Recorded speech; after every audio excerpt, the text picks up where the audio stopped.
All right, good morning. My name's Zach, and we want to talk to you a little bit about some proposed redevelopment for the area surrounding the Long Island Railroad Station in Jamaica, Queens. Just give you a brief introduction of Jamaica. Jamaica today is dealing with certain issues. Notably, it's dealing with stalled projects and lingering effects from the 2008 downturn. There are also limited amenities in the neighborhood to serve both commuters going through the Long Island Railroad Station as well as neighbors in the area. Right now there are hesitant developers and a lack of financing, and a lot of that is spurred by what we think is one of the largest issues, which is a negative perception about Jamaica, Queens. When people think about Jamaica, Queens, oftentimes they don't really know what to think about Jamaica, Queens, frankly.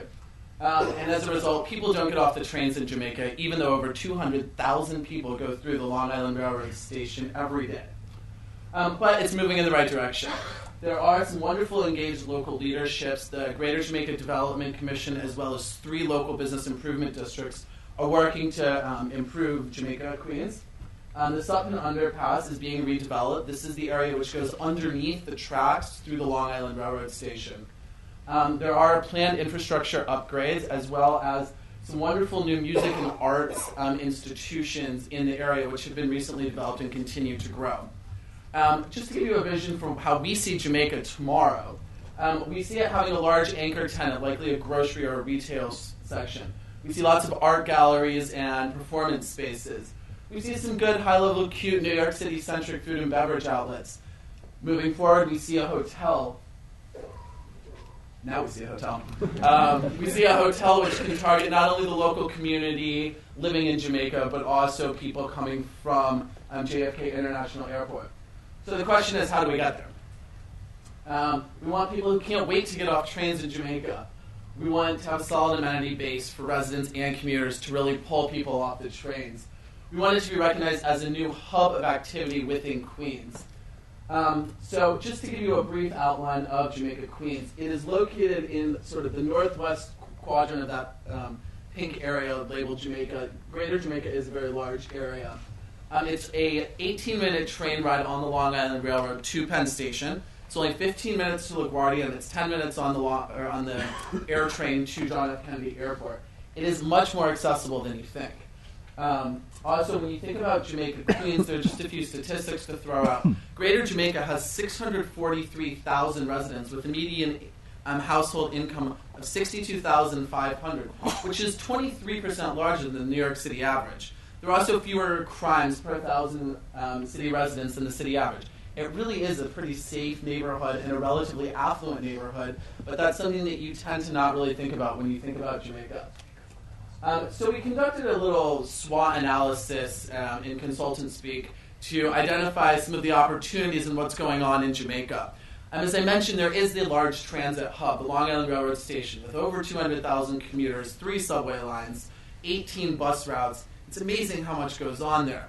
The cultural institutions which exist there, notably the JCAL, JPAC, the York College Performing Arts Center, and these are all state-of-the-art facilities which can be leveraged to create draw to the neighborhood. The artistic and entrepreneurial legacy, as well as the music history base in Jamaica, is like a very big strength for bringing an arts community into Jamaica. And finally, the 3 bids in the Greater Jamaica Development Commission are very strong assets that Jamaica has. A few opportunities. I know that I mentioned York College. That's part of CUNY, which is about a 5-minute walk away from the area.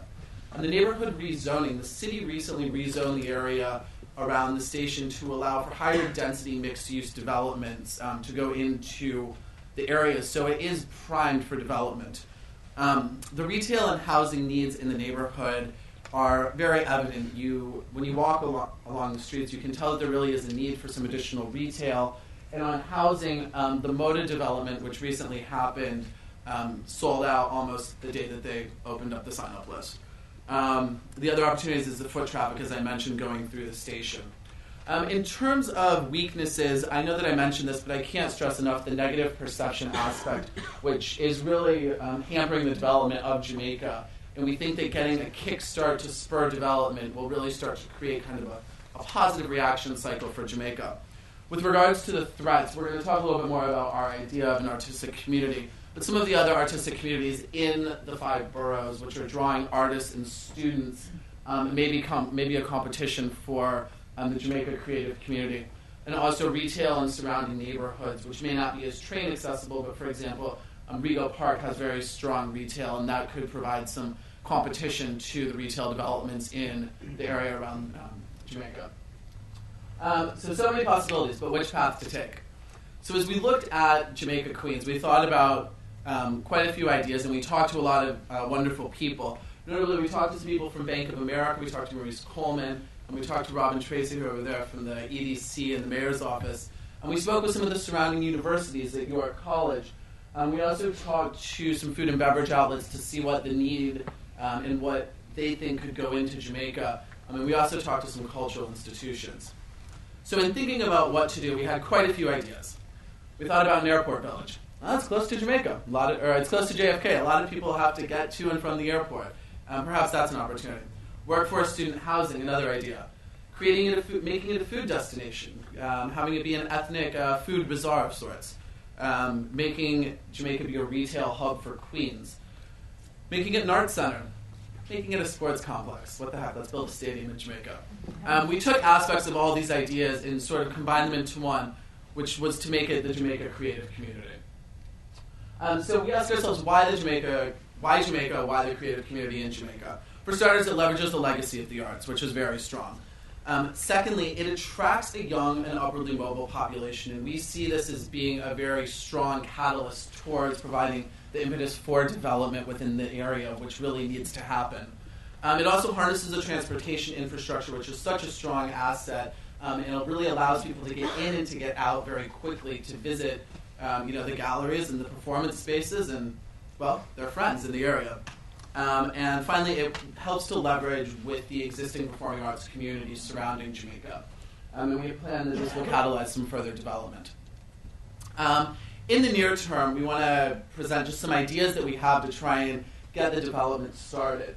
The idea is to improve perception and to really try and draw people off the trains, to demonstrate some need for retail for potential developers, and to engage the local community. In terms of bringing people onto the street, we want to have some interactive arts projects, some interactive creativity things that really get people engaged. One idea that we had that has seen some success in other cities is why not take the boards that cover a construction site, why not turn them into chalkboards and let people walk by with chalk and draw what Jamaica means to them. Some other interactive things that we have thought of would be, let's have one night a week that could be for food trucks. You think about what's happened in Red Hook, you think about what's happened at the Brooklyn Flea as well, whereby food trucks with diverse food have come and serve as a destination for people to go. And we think that that would do a large thing to draw people off of trains, especially during the evening commute home. The opportunity to create the Station Plaza for the community, which could be an iconic New York City food and beverage incubator. Who knows, maybe Danny Meyer wants to open a Shake Shack in Jamaica. And it could also just be an incubator for additional retail and food. So I just want you guys to kind of take 10 seconds and imagine something here. A creative community with a lot of art students and artists living there. Let's say it's Tuesday evening. There are a bunch of cute, fun, hip people walking down the street. There are two people having a glass of wine at an outdoor cafe. There's an art gallery opening going on over here, which is just bustling with people.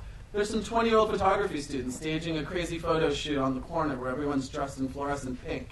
Who knows? But we think that there are some great opportunities to really make Jamaica into a creative and engaging community. Here's just a mock-up of something that we think could be a view from the Jamaica Station. So, as I mentioned, we want to interest and excite passengers to really draw them off the train and to have a unique experience in Jamaica Queens. Some of the actions that really need to also take place is to activate the space both day and night, creating sort of some urban lighting and some other best practices for urban environments will do a lot to sort of welcome people and help them feel safe. Enlivening the public spaces, say having a weekly performance of jazz music in the Station Plaza. These are things that will really draw people there. And to do some additional programming, which is just free and open and accessible to people as they pass through the Long Island Railroad Station. In the midterm, we would like to see the housing for artists and art students really get off the ground and be developed. Following that, we see retail and grocery, probably an anchor tenant, followed just by the influx of, let's say, 1,000 new residents who are creating the demand for additional services. In the long term, we see this becoming an arts hub with additional housing being created by demand for additional housing. And we see, as I mentioned, a hotel targeting JFK and the local artistic community in Jamaica being developed. That's probably a 3+ star hotel. We also see large retail expansion. So we'd love to see it become something like this. Our idea for the Anchor project is really to develop for a lively mix. It's going to be a mixed student and artist housing. Just to sort of give you an idea of how we envision it. For starters, on the ground floor, we see street front retail as well as studios and galleries and performance spaces for the residents as well as the local community to utilize. Above that, we see market rate, live-work townhouse style spaces for artists. These are market rates. Up top, we see shared rooftop and garden space, which can be used for performances, rehearsals, a food and beverage venue. Who knows, maybe a great hopping new bar goes in up there. On the student side, we see on the ground floor community-oriented performance spaces, and then a whole bunch of relatively nice but extremely affordable dorm rooms going on. So the long-term impact is by drawing new artists into the area, we're able to change the perception. With the change of perception, we draw additional visitors, which increases the demand for local services. As more demand occurs, we see that more development will happen in the neighborhood simply because there are people there who are looking to buy, I don't know, let's say a nice dinner, and all of a sudden they're residents looking to buy a new pair of shoes. With new services developed, further increases the demand for housing, which brings more people, which brings additional visitors, which sort of starts a self-fulfilling cycle. Just an example of some things that sort of we drew some parallels to. If you think about Dumbo, which is the neighborhood in Brooklyn, in 1997, the Dumbo Arts Community was developed as a nonprofit organization providing space for artists to display, to work, to perform. As we all know, Dumbo became a hub for artists, and today Dumbo is a fantastic neighborhood in Brooklyn where a lot of us would probably really like to live. To speak about the perception issue, I would just like to talk briefly about Times Square. I think as most of you know, especially those of you who've been in New York for a while, even as recently as 10 years ago, Times Square, literally where we are sitting right now, was not exactly a place where you would like to walk, let's say, with your 6-year-old daughter down the street. Through a series of public-private partnerships, through a series of initiatives taken by the local community, the perception of Times Square changed, and as we all know, it's now not only a center for arts and business and tourists, it's also a great place to buy your Christmas presents for your young nieces and nephews. So Chris is going to talk a little bit about some challenges as well as some of the financials that we've walked through. Thanks, Chris. Zach had a great, painted a vivid picture for us, I think, of the opportunity and the vision. I now have the pleasure of trying to deal with the realities and the challenges, as Zach has already mentioned. There is kind of a need for securing investment partners, especially from the local academic institutions. We feel there's a strong potential to bring in York College. We've already spoken to a number of other schools with proximity and growth plans that would bring feet and people on the street and activity immediately adjacent to the station, and the opportunity for potential long-term occupancy in those residential units to be built in the sort of 5 to 10 year plan in our phasing. So we think that's key to overcoming this hurdle of investment and financing challenges, bringing the students and the academic institutions to the table. In terms of mitigating the negative perception, that's also an enormous hurdle for us to overcome, and we think, as Zach had mentioned, that cooperating with the bids is critical, potentially even considering a consolidation of the bids, having 3 bids within such a short proximity to each other, all dealing with the potential to relate to the station and new developments around there, along with the Greater Jamaica Development Corporation, we think presents an enormous opportunity to leverage these types of near-term program and arts incubating opportunities. So to move into kind of the immediate next steps, we think that a few opportunities for initial projects that the city could partner with the bids and the Greater Jamaica Development Corporation would be approximately $200,000 to fund what we had referred to with the chalkboards and some of these kind of near-term immediate installations. We've spoken with a nonprofit, as was mentioned, called Artomatic, that has done a phenomenal job of incubating arts with some studio environments placed into vacant retail. And this could happen not only on interior retail spaces, but in some of the vacant sites, such as Trinity Real Estate did in the Hudson Square area. We think that incubating some restaurant concepts, whether it be through just providing a concession to use the public park space, would be a phenomenal way to then drive street traffic and build a kind of ecosystem of cool and upcoming restaurants that could then move into the retail space as it's developed adjacent. In terms of the midterm needs, we think there are a number of levers that could be pulled to accomplish the type of development that we're referring to, and a number of partners that we've cited down below that tend to think in these kind of complicated, very public-private partnered development opportunities. We think would all be interested in looking at this area. In terms of these levers, I won't bore you going through every detail, but I've underlined a number of key issues here that in terms of financial leverage, we think that obviously there's 2 million square feet that have been added to potentially develop around the station through the zoning that Zach mentioned. That entire 2 million square feet would require an investment of on the order of $800 million to $1 billion. Obviously, all of that's not going to happen at once, but just to get 1 or 2 key projects underway, some initial housing density, we think early on the first few developers on the site would have to leverage the bonus density afforded through the city's inclusionary housing bonus. We think that in terms of providing the performing arts facilities, there could be some interesting partnerships through new market tax credits that would not only create local jobs and support small business, but create some community facilities for meetings and events that we heard are very much desirable. And as I mentioned, creating the consistent messaging that we're going for, we think that potentially a bid consolidation process is in order. And just to conclude, we thought that this quote in speaking with the director of the performing arts at York College was pretty poignant in respect to recognizing the opportunity with what we have here on the site, and points to the phenomenal potential to bring partners in from throughout the community who are willing and ready and anxious for this to happen.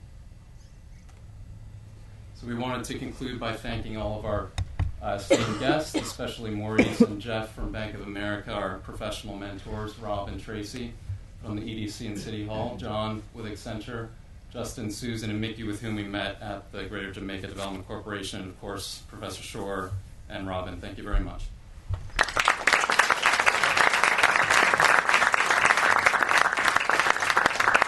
Well, maybe if there's a question or two or comment, we could take them before we move on to the next one. Can I make a comment just on the city's behalf? I want to commend the group in terms of the challenge to put on an urban planning cap as business school students. I don't think it's an easy one, but you really captured, I think, the essence of Jamaica and really presented some very creative thinking. So I'm very happy to see how far it's come along. Okay, thanks, Tracy. I guess I might just take this opportunity to introduce our whole team. If you guys want to stand up and just sort of say hello, we have Allison Freeman, Brandon Wall, Kristen Ivey, and Jonathan Wasserstrom, who are all working very closely on this project as well with us. Okay. All right, well, thank you very much.